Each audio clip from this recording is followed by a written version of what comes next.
1년 내내 사랑의 눈으로. 신명기 11장 8절에서 15절 말씀입니다. 그러므로 너희는 내가 오늘 너희에게 명하는 모든 명령을 지키라. 그리하면 너희가 강성할 것이요 너희가 건너가 차지할 땅에 들어가서 그것을 차지할 것이며, 또 여호와께서 너희의 조상들에게 맹세하여 그들과 그들의 후손에게 주리라고 하신 땅, 곧 젖과 꿀이 흐르는 땅에서 너희의 날이 장구하리라. 내가 들어가 차지하려는 땅은 내가 나온 애굽 땅과 같지 아니하니 거기에서는 너희가 파종한 후에 발로 물대기를 채소밭에 댐과 같이 하였거니와, 너희가 건너가서 차지할 땅은 산과 골짜기가 있어서 하늘에서 내리는 비를 흡수하는 땅이요 내 하나님 여호와께서 돌보아 주시는 땅이라. 연초부터 연말까지 내 하나님 여호와의 눈이 항상 그 위에 있느니라. 내가 오늘 너희에게 명하는 내 명령을 너희가 만일 청종하고 너희 하나님 여호와를 사랑하여 마음을 다하고 뜻을 다하여 섬기면 여호와께서 너희 땅에 이른 비, 늦은 비를 적당한 때에 내리시리니 너희가 곡식과 포도주와 기름을 얻을 것이요 또 가축을 위하여 들에 풀이 나게 하시리니 내가 먹고 배부를 것이라.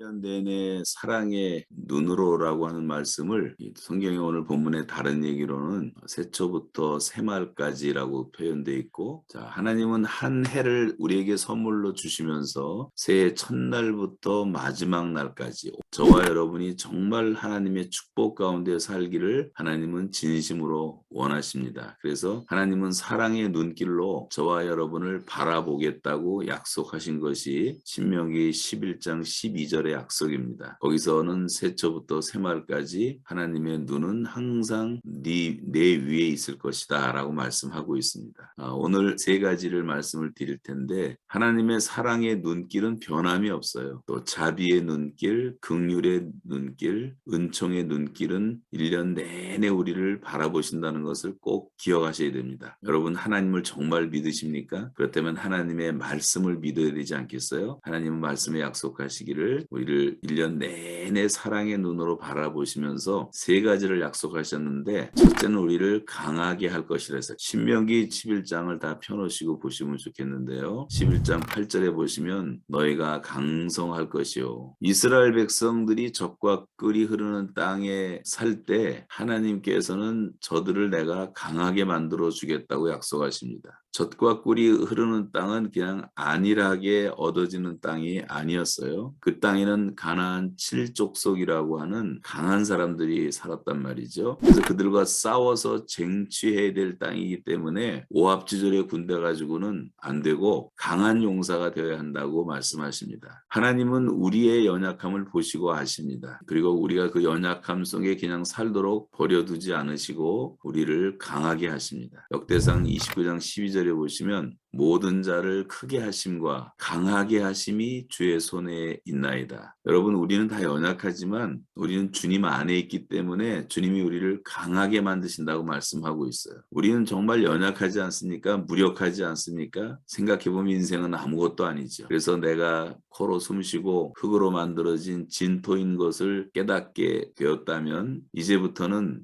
우리를 강하게 하시는 강한 용사 되시는 하나님을 의지하라고 하시는 것입니다. 하나님은 고난 속에 있는 우리를 절대로 수수방관하지 않으시고 우리를 강하게 만드신 하나님. 성경에 보면 하나님이 모세에게도 여호수아에게도 성경에 나오는 모든 사람들에게 말씀하시는 것 가운데 강하고 담대하라는 말씀을 많이 하세요. 우리같이 다 연약했지만 그들은 이 하나님의 말씀을 통해서 강한 용사가 된 것입니다. 베드로전서 5장 10절에 보시면 모든 은혜의 하나님 곧 그리스도 안에서 너희를 부르사 자기의 영원한 영광에 들어가게 하시니가 잠깐 고난을 받은 너희를 친히 온전케 하시며 굳게 하시며 강하게 하시며 털을 견고하게 하시리라. 그래서 우리를 주님은 온전케 굳게 강하게 만들어 주신다고 말씀했어요. 예레미야 15장 11절에 보시면 여호와께서 가라사대 내가 진실로 너를 강하게 할 것이요 너로 복을 얻게 할 것이다. 하나님 우리를 강하게 하시는 분이에요. 우리가 스스로 강하다고 생각할 때 내 스스로를 자랑할 때는 하나님이 그냥 버려두십니다. 그런데 내가 나의 연약함을 깨닫고 인정할 때까지 버려두셨다가 나의 연약함을 인정하고 하나님의 도우심을 구하기 시작하면서 기도하면 그 기도에 응답해 주시는 것이 우리 영혼을 강하게 하시는 것입니다. 그래서 시편 38편 3절에 보시면 내가 간구하는 날에 주께서 응답하시고 내 영혼을 장려하여 강하게 하셨나이다. 우리가 간구하는 날에 기도할 때 하나님께서 우리를 그렇게 강하게 하신다고 말씀하고 계시고 신약 성경에도 보시면 하나님은 기도하는 영혼들을 항상 성령으로 우리 속사람을 강하게 하신다고 약속하셨습니다. 여호수아에게도 강하고 담대하라 두려워하지 말며 놀라지 말라 내가 어디로 가든지 내 여호와가 너와 함께하느니라. 여러분 전능자가 사랑스러운 눈으로 우리를 1년 내내 바라보시면서 강하게 하라고 말씀하세요. 강하라 담대하라. 내가 너를 결코 떠나지 않고 너를 버리지 않겠다. 신명기 31장 6절 7절 말씀인데 이 같은 말씀을 히브리서 13장 5절에서도 반복하고 있어요. 돈을 사랑치 말고 있는 바를 족한 줄로 알라. 주께서 친히 말씀하시기를 내가 과연 너희를 버리지 아니하고 과연 너희를 떠나지 아니하리라 하셨느니라. 여러분 이 말씀을 다시 곰곰이 생각해 보세요. 우리는 돈이 만문이 돼가지고 돈이 없으면 좀 주눅 들고 돈이 많으면 우쭐대고 그런 경향이 있지만 돈을 사랑하지 말라 그랬고 있는 바를 족한 줄로 알라. 더 중요한 것은 주님이 친히 말씀하시기를 내가 절대로 너를 버리지 않겠고 절대로 너를 떠나지 않을 것이다. 주님이 함께 있는데 무슨 돈 걱정할 게 뭐가 있습니까? 여러분 믿는 사람들은 그런 거 걱정할 필요가 없어요. 항상 하나님의 나라와 의를 먼저 구하면 모든 것을 더하신 하나님을 늘 우리가 체험할 수가 있기 때문에 걱정할 필요가 없습니다. 그래서 시편 31편 24절에서도 여호와를 바라는 너희들아 강하고 담대하라. 하나님을 바라는 사람들은 언제나 강하고 담대해요. 그래서 하나님은 하나님의 사랑의 눈과 우리의 눈이 마주치게 되면 하나님께서는 우리에게 항상 새 힘을 주십니다. 세상을 이길 수 있는 힘을 주십니다. 우리가 약할 때 강함이 되어 주십니다. 그래서 언제나 믿는 성도들은 강하고 담대해야 돼요. 하나님이 우리 편이기 때문입니다. 여러분 예수님이 어렸을 때 자라는 모습을 성경은 이렇게 표현합니다. 아이가 자라며 강하여지고 지혜가 충족하며 하나님의 은혜가 그 위에 있더라. 예수님의 어린 시절 자라면서 강해졌다 그랬어요. 지혜가 충족해지고 하나님의 은혜가 그 위에 있었다. 우리가 강해져야지 주의 일도 할 수가 있는 겁니다. 예수님도 강건하셨기 때문에 40일 금식 기도도 하셨고 제자들이 다 졸며 잤어도 주님은 밤새워 기도하셨고 여러분 건강해야지 농사도 짓고 건강해야지 공부도 하고 하지 않겠어요? 그래서 하나님은 우리를 강하게 하신다는 거예요. 두 번째는 우리를 이제 돌보아 주신다. 12절에 보시면 내 하나님 여호와께서 권고하시는 땅이라 그랬어요. 하나님의 눈길은 따뜻합니다. 그래서 아주 세밀하고 저와 여러분에게 절대 무관심하지 않아요. 우리가 스스로 생각하기를 하나님이 무관심하다고 착각을 하고 있을 뿐이지 하나님은 늘 관심을 갖고 우리를 케어해 주시는 분, 권고해 주시는 분이란 말입니다.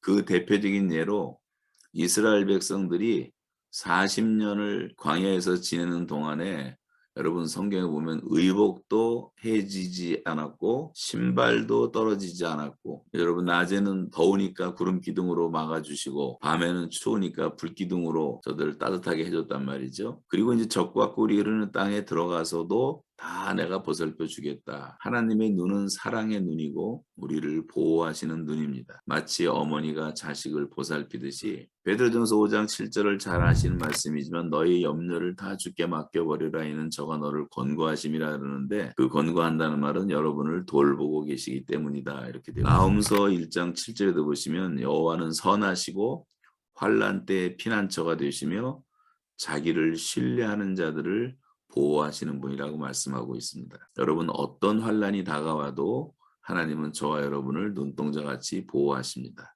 그래서 신명기 32장 10절에 보시면 여호와께서 그를 황무지에서 짐승의 부르짖는 광야에서 만나시고 호위하시며 보호하시며 자기 눈동자같이 지키셨도다. 여러분 하나님께서 우리를 어떤 경우에도 눈동자같이 지켜준다는 것을 믿으시기 바랍니다. 아브라함의 종이 이삭의 아내를 구하러 갈 때도 하나님은 그 종의 길을 다 형통케 해주셨습니다. 여호수아에게도 그런 약속을 주셨어요. 네가 어디로 가든지 형통하리라.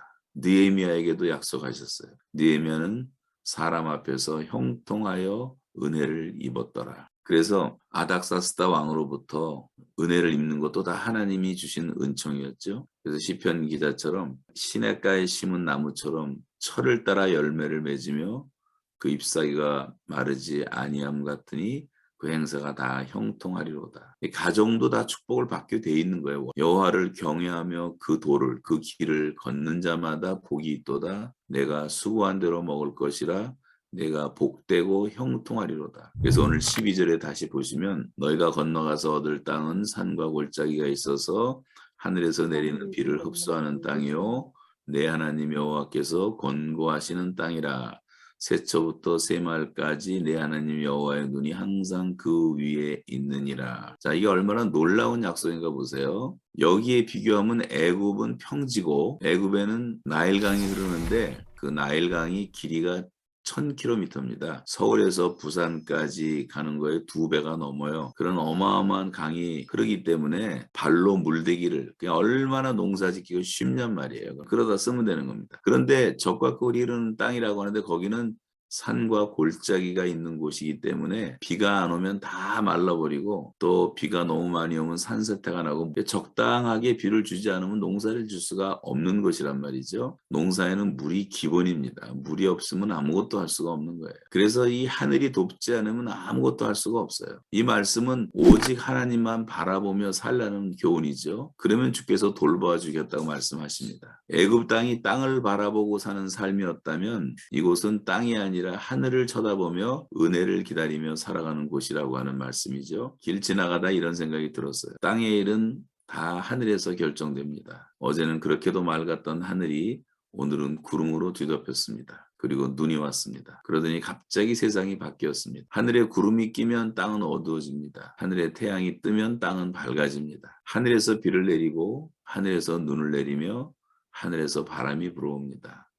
땅의 모든 것은 하늘이 결정합니다. 하늘이 도와주지 않으면 땅에서는 아무 일도 일어나지 않습니다. 하늘이 햇빛과 비를 주지 않으면 농사는 불가능합니다. 마찬가지로 하늘의 하나님께서 우리를 돕지 않으시면 우리는 아무것도 할 수 없습니다. 그래서 하늘에 계신 아버지께 기도하라고 성경은 가르칩니다. 그 하나님은 우리들의 목소리를 들으시겠다고 그렇게 신실하신 하나님을 우리에게 가르쳐주고 있죠. 그래서 하늘에 계신 우리 아버지는 무엇보다 사랑이 많으신 분이에요.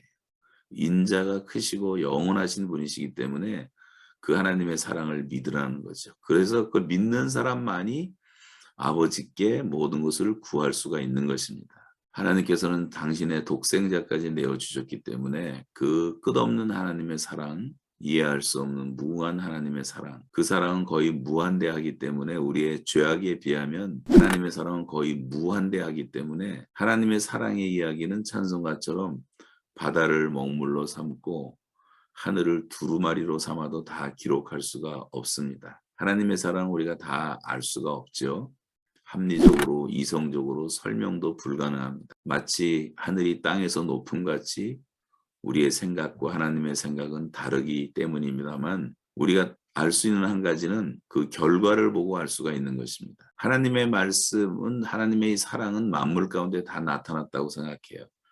이 만물을 창조하신 모든 피조물 가운데 신성의 모든 충만이 들어있기 때문에 우리가 하나님의 선하심과 하나님의 아름다우심과 하나님의 극진하신 사랑의 손길을 우리는 확인하게 됩니다. 여러분 하나님의 겨울이 찾아오니까 눈이 오고 좀 이따 또 하나님의 봄이 찾아오면 꽃이 피고 모든 것을 하늘이 결정하는 겁니다. 그 하나님께서 우리를 1년 내내 사랑의 눈으로 바라보시면서 우리를 강하게 해준다 그랬고, 그 다음에는 우리를 하나님의 능력으로 보호해 주시겠다고 약속하셨어요. 세 번째는 이제 만족하게 해주신다는, 만족하게. 자, 15절에 보시면, 오늘 본문 11장 15절에 보시면 내가 먹고 배부를 것이다. 하나님은 젖과 꿀이 흐르는 땅에서 복을 주신다고 하셨는데, 내가 먹고 배부를 것이다. 이 말은 만족하게 해주겠다는 뜻이에요. 만족하게 해주겠다.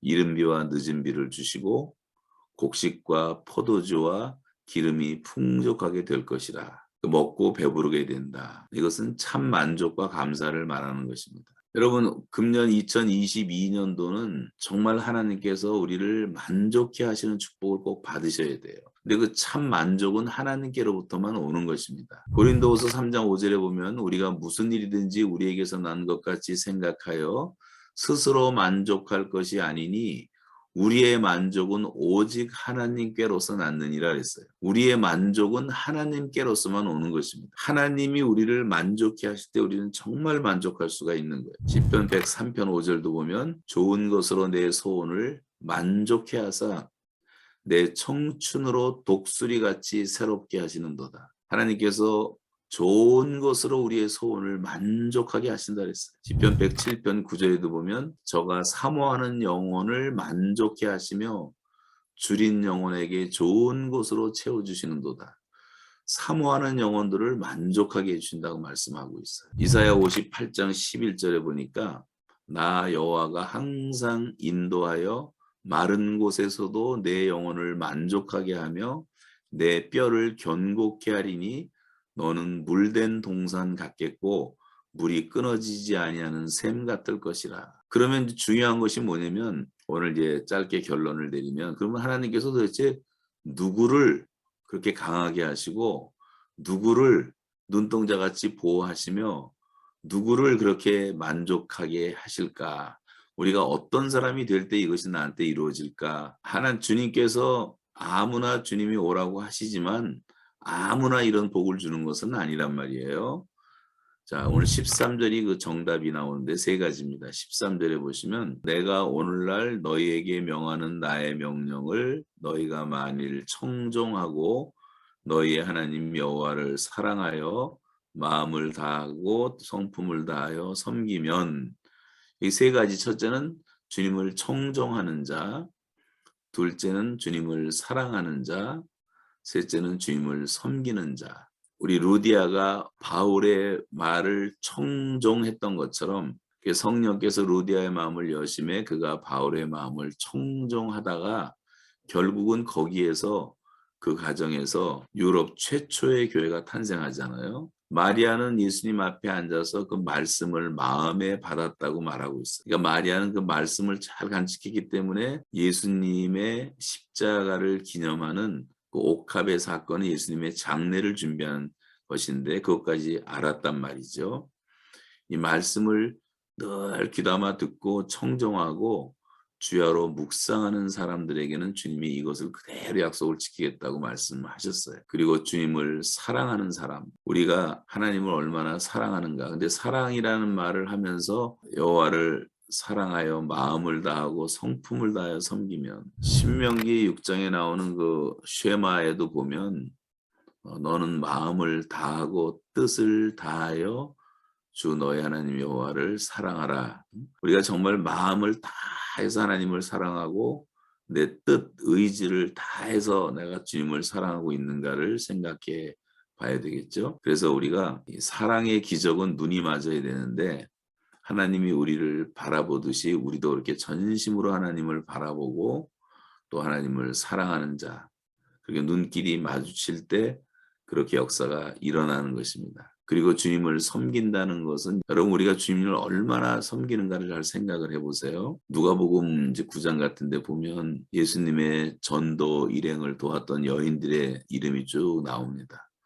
또 사도행전에 보면 바울을 도왔던 여자 제자들의 이름이 쭉 나오고, 이런 사람들 쭉 보면서 로마서 16장 같은 데 보면 수십 명의 이름을 바울이 열거하지 않아요? 그래서 우리가 정말 얼마나 이 주님을 잘 섬기나 하는 것은 주님의 몸된 교회를, 다시 말하면 우리 지체들을 얼마나 잘 섬기느냐에 달려 있다고 생각해요. 그래서 우리가 정말 주님을 그렇게 내가 마음을 다해서 섬기고 있는가? 여러분에게 이런 얘기는 한 번도 안 했지만 다니는 교회 또는 DMTC 같은 선교단체 어디다 하든 간에 내가 가장 기본적으로 11조 생활을 한다고 할 경우에 정말 내가 정성과 사랑을 다해서 그런 하나님을 이렇게 섬기고 있는가 또 우리 스스로에게 물어봐야 되고 또 우리가 시간을 들여서 얼만큼 주님을 섬기는 일에 내가 결단하고 헌신하고 있는가 이런 것도 생각을 해봐야 되지 않겠습니까? 그래서 내가 얼마나 하나님 말씀을 청종하고 있는가, 주님을 얼마나 마음으로 사랑하고 있는가, 주님을 얼마나 섬기는가 이런 사람들에게 주님께서는 오늘 이 약속을 주시면서 내가 그들을 정말 강하게 할 것이다. 그리고 그들은 내가 눈동자같이 지켜줄 것이다.